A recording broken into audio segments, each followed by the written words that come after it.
Welcome back, everyone, to another segment of Rabbi Jeff's Pirkei Shiur, where we attempt to understand the meaning behind the instructions of our sages and how it's relevant to our lives today. We do this, of course, using the thoughts of our teachers before us and try to make them applicable to our times. Feel free, please, to contact me with any comments or questions at rjfromlj@aol.com. Today's Mishna is Pirkei Aleph, Mishna Ches and Tes, Chapter 1, Mishnah 8 and 9. Here, that one of them is the Nasi, one of them is Yad Bezdin, the first one and the second one. We will talk about that in a few minutes. Yehuda ben Tabe v'Shimon ben Shattach kiblu mehem. Yehuda ben Tabe Omer, Al tas atzcha k'archei deyanim. Don't make yourself like the lawyers. Kishiyu bali adin omdim lefanecha. And when the Bali Din are standing in front of you, when the litigants are standing in front of you, you should see them as wicked. Meaning that they could lie, they could cheat, they could say anything they want, and therefore you have to really be choker, you have to ask questions, you have to be suspicious, you have to, you can't doubt, you can't treat them in any kind of negative way, but you have to be, your eyes have to be open. And when they leave you, meaning they accept your judgment and they walk away from you, then you have to see them both as being zakai, both as being meritorious, even though one of them was wrong. One of them was trying to take money illegally out of another person. One of them had a right case, one of them had the wrong case. Nevertheless, you have to see them both as zakayim because they accepted the judgment. It's a funny Mishnah. First of all, what are you talking to you're talking to the judges? This Pirkei Avos is not to the judges. Pirkei Avos is to the people. So what's being said here? That's problem number one. Problem number two is that first of all, don't make yourself like Archei Adayanim. Hard to know exactly what that is. We'll discuss that, but it's hard to know. And when the Bali Dinim are in front of you, you should see them as Rishoyim. Why do you see them as suspicious? Why do you have to call them wicked? It's just not. It just doesn't seem like the right kind of thing that you look at them and you say, "Oh, those guys, that guy is a wicked guy." Why wicked? Just suspicious. Somebody who's capable of doing things. Why are we saying wicked?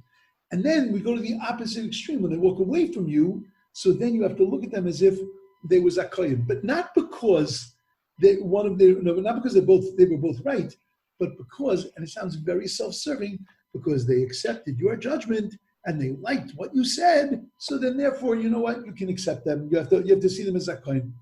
It's just weird. The Mishnah is odd. Then Shimon ben Shattach says, you should judge the witnesses. You should ask them a lot of questions. You should do chakira. You should do interrogation. But be very careful with your words, because maybe they're going to learn how to lie from you. Okay, again, focused on the judges, focused on the judicial system seems weird that's who we're talking to, but let's understand context a little bit, and then maybe we can understand where this Mishnah begins, and hopefully we can do that now.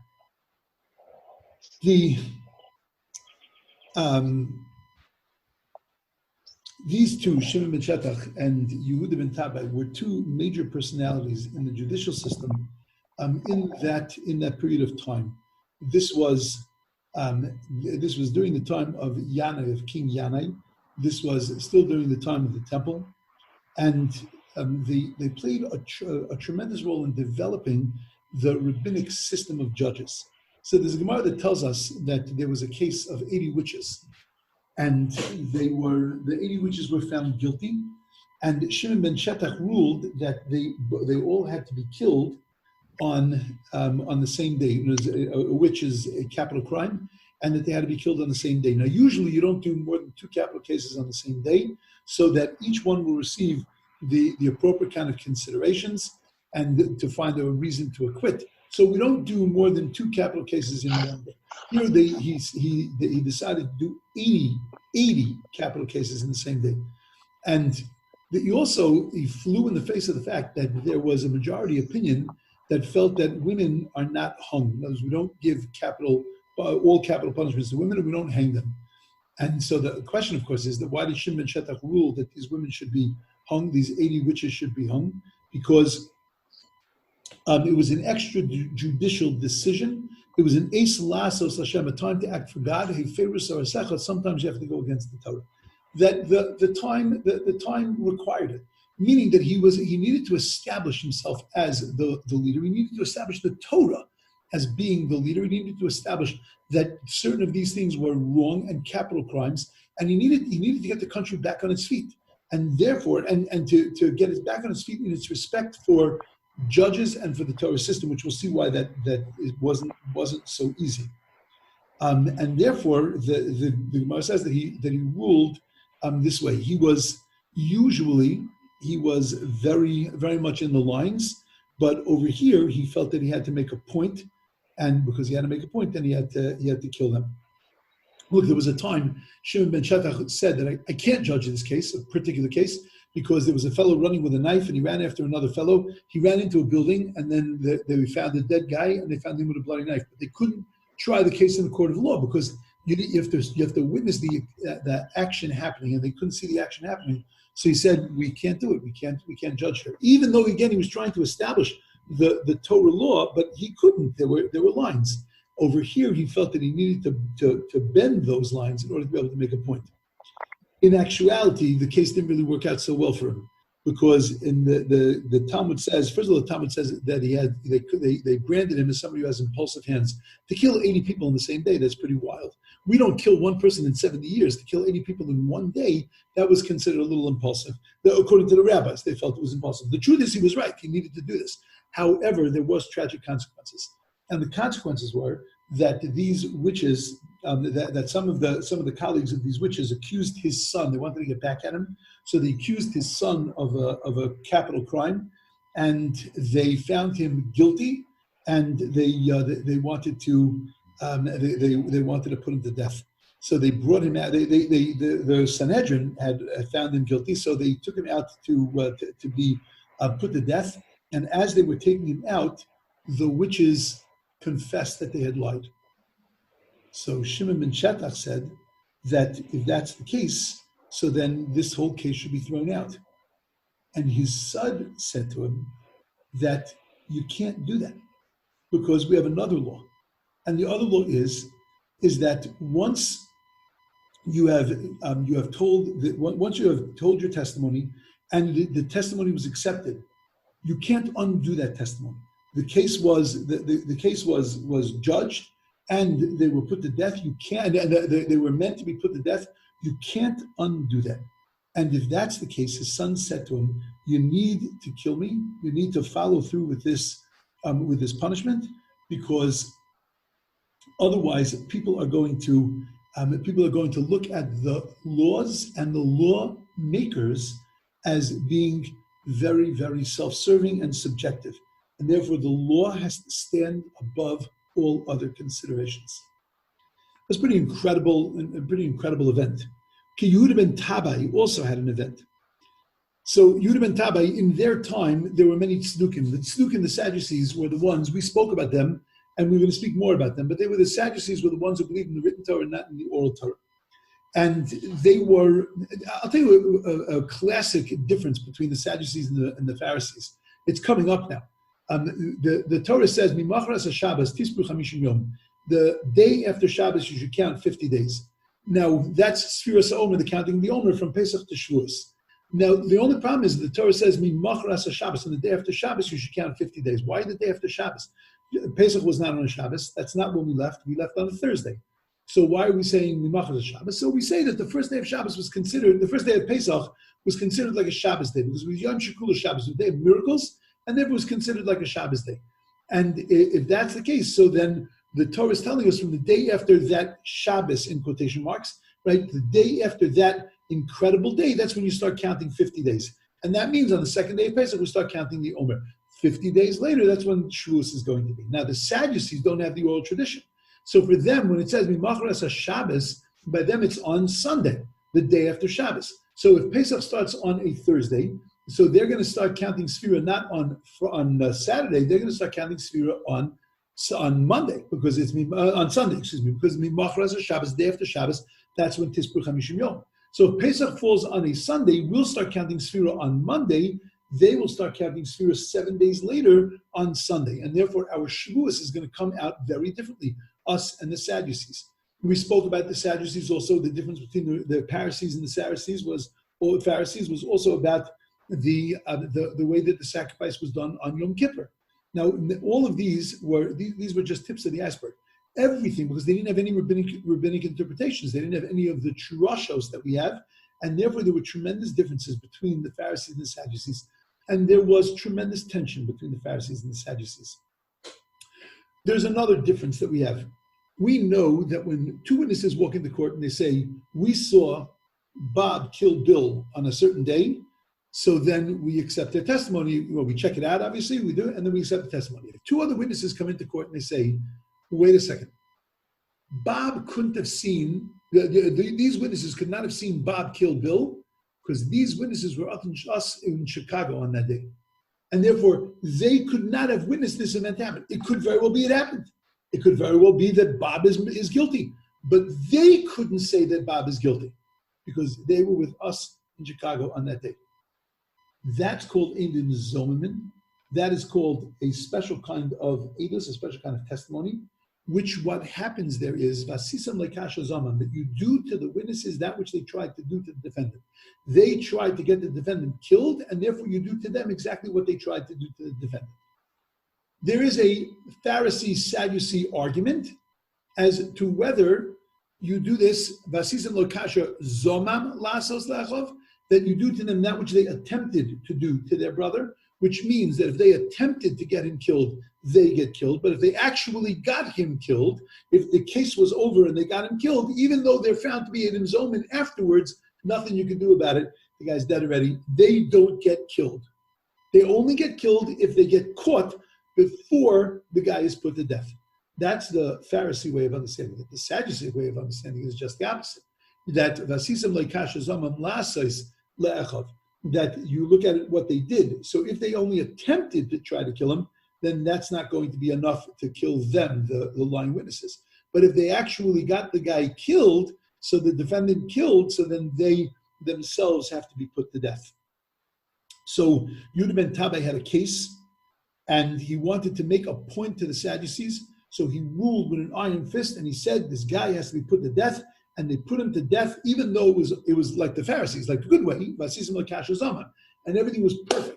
He's like stuck a finger in the eye of the Sadducees, and he said to them, this is the way we rule.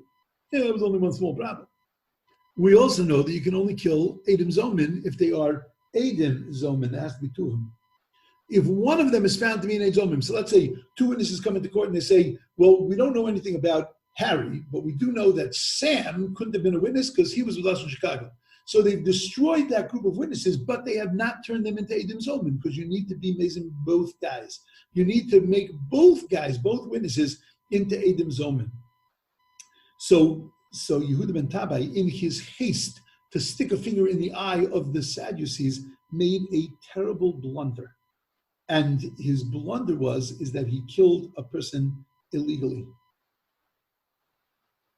What happens next is really, to me, the best part of the story, because he vows that he is never going to rule again. He's never going to make a judgment again unless Shimon ben Shetach is on his side. In other words, he took it very seriously. He took responsibility. He said, my impetuousness is no good, and I can't be a judge. I can have somebody looking over my shoulder. I could be, sort of like an apprentice. I can do it, but there's somebody else who's gonna back me. But I can't do this on my own. And every single day, Shimon ben Shetach went to the grave of this person, and he would prostrate himself in the grave and ask him mechila, because even though the person was found to be an Eidzomim, but he was killed illegally, and Yehuda ben Tabai took this very, very seriously. Now, given all this, it is then understandable what they said, that they're talking to judges, because this was a time that they were trying to establish the law in the land. They were trying to establish rabbinic Judaism. They were trying to establish, and I don't use that in a pejorative. Many times rabbinic Judaism is used in a pejorative. I'm using that in a very positive way. But they were trying to establish the Sanhedrin, the Rabbanon, the way of law, the rule of Torah. And therefore, they had to give rules about all these dishonest and deceitful people that were coming into the court. But let's take it further. Because he was a fierce guardian of the law. He was the brother-in-law of Yanai HaMelech.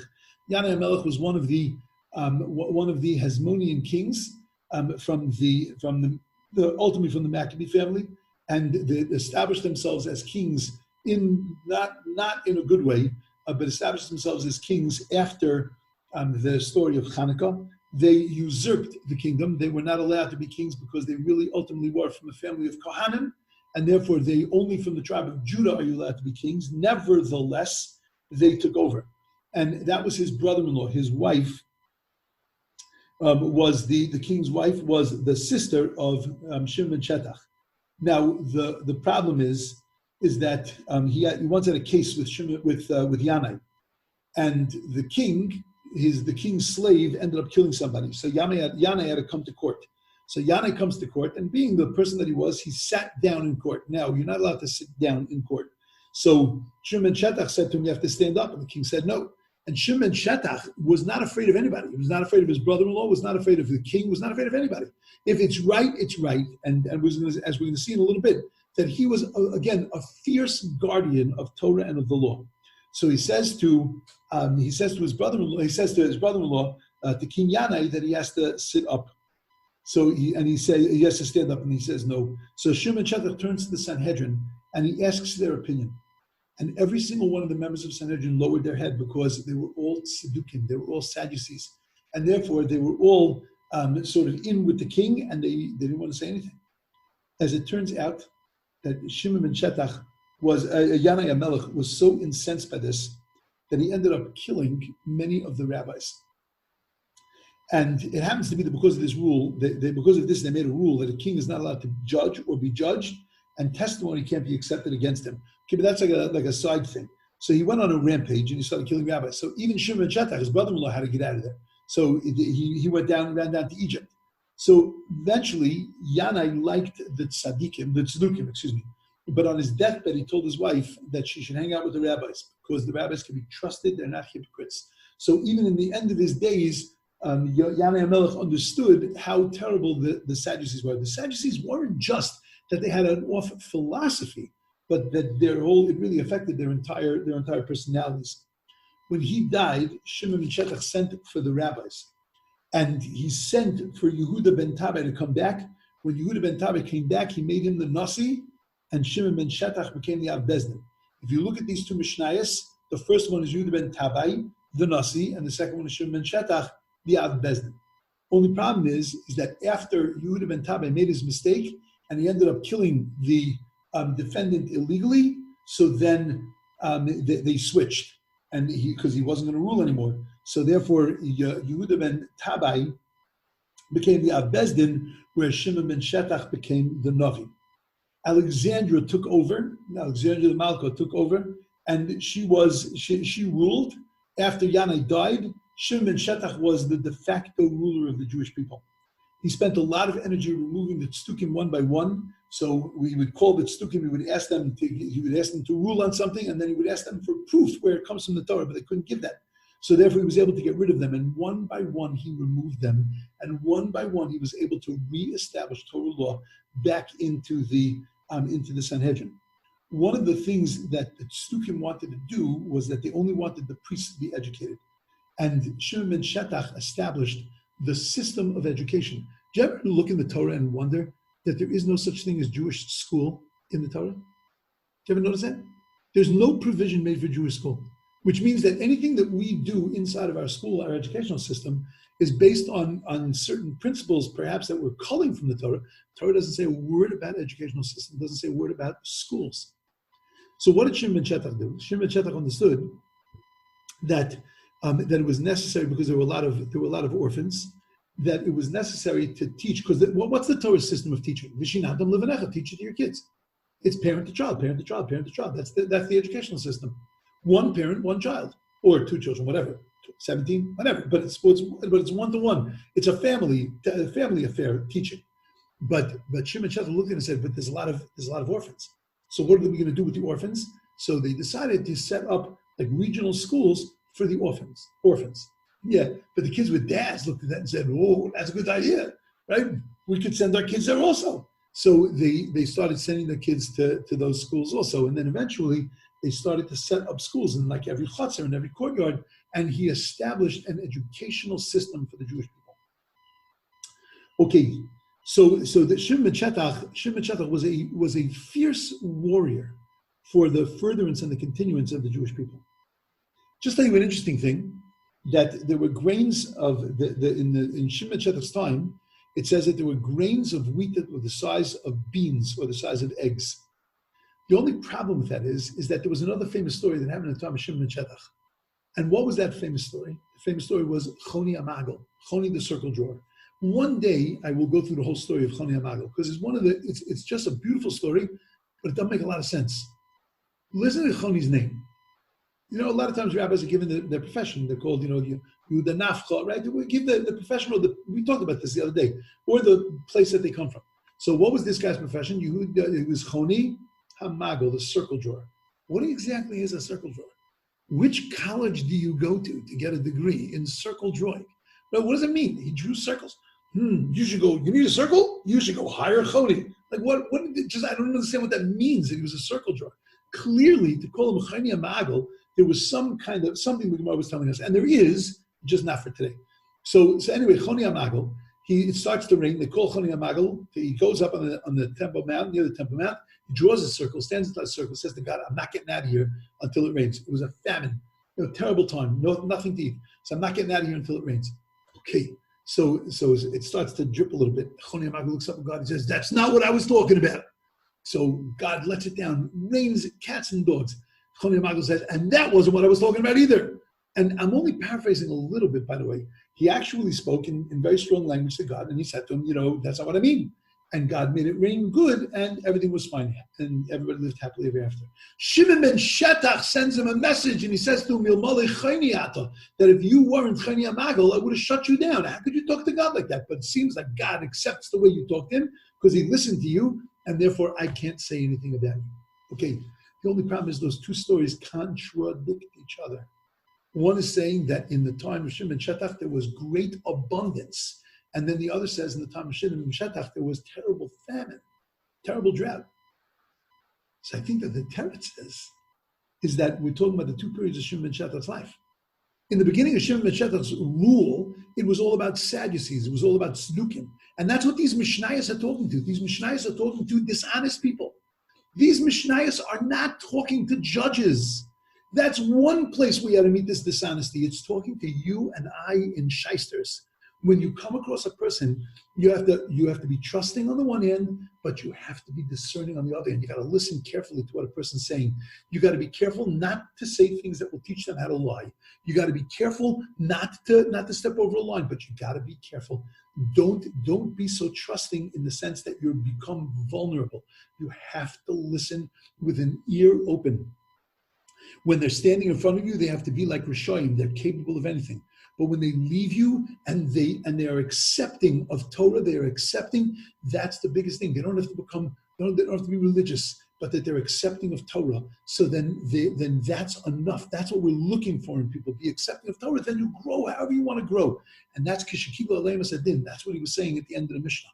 Shimon ben Shetach says the same kind of thing. You have to really ask a lot of questions. You've got to be a little suspicious, but you have to be careful. You don't teach them the wrong thing. This was the first part of Shimon ben Shetach's life. The first part of his life was that he had to fight tooth and nail, cats and dogs, to get it back, to put Torah back where it has to be. But then and during that period of time, that's where there was a famine. And that's where Choni Hamagel had to come, and he had to pray to God. But then, once he got rid of the Tzdukim, the Sadducees, now the individual was able to enjoy the blessing that God had promised it. And when he kicked them out, now everything was blessed. He returned the Kesher, the crown of Torah, back to its place. How do you return the Torah, the crown of Torah, back to its place? Keep your eyes open and be discerning. Don't be a sucker. Don't get suckered into things. Don't just go blindly after things. Having marbel lachkoras edim. Somebody can come to you and tell you, I'm witnessing, I'm telling you this is the way it's supposed to be. Having marbel lachkoras edim. You don't have to do it in an offensive way to them. You got to do it in your head. You have to be chayker. You have to think. You have to discern. You have to stand on your own 2 feet and look at things and consider things from your own eyes and from your own mind. And that's what Shimon ben Shetach and Yehuda ben Tabai, that's what their legacy that they left us. Without going into the details of the Mishnah, that's what they gave us. They gave us this idea that you cannot just take things at face value. You need to be discerning. You need to be objective. You need to look at it from every angle, and then you can make a decision. Okay. And I got it on time. That's my thoughts for today. This is, for me, I've enjoyed very much the past couple of weeks. Who knows what's going to be after Pesach? For me, I'm fine, but who knows what's going to be with work and jobs and the world. But I think that right after Pesach, I think Pesach ends on a Thursday. Am I correct on that? Or is it end on a Wednesday? I think the last day of Pesach is on a Thursday. Wednesday. In America. Oh, right. I'm sorry. Last day of Pesach is Wednesday. So Thursday after Pesach, I'm good to go. We'll send out a reminder to everybody.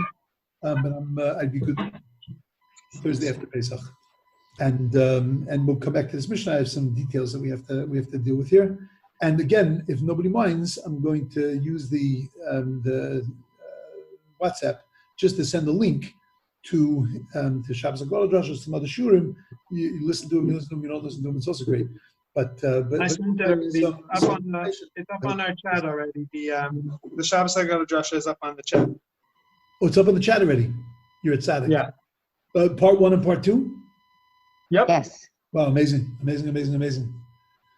Okay, awesome. Everyone should have a Chag Kosher v'Sameach. Should have a wonderful. Gam lecha. And this year should be, even though some of us might be Mamish alone, and some of us might be just 1 or 2 people. This year, we have a chance, as you can hear in the drasha, we have a chance to pull back on ourselves, to really refocus ourselves, so that next year, when we get everybody back at our table, so we have a whole new outlook and a whole new perspective on what Pesach is all about. And that's what the Seder has the opportunity, even if we're sitting alone, has the opportunity to be able to give that to us. Through sitting, thinking, just re-examining, what does all of this mean to us? Okay, beautiful. Amen. Okay, my pleasure. Thank you. Chag Kosher v'Sameach. Chag Kosher v'Sameach. Chag Kosher v'Sameach.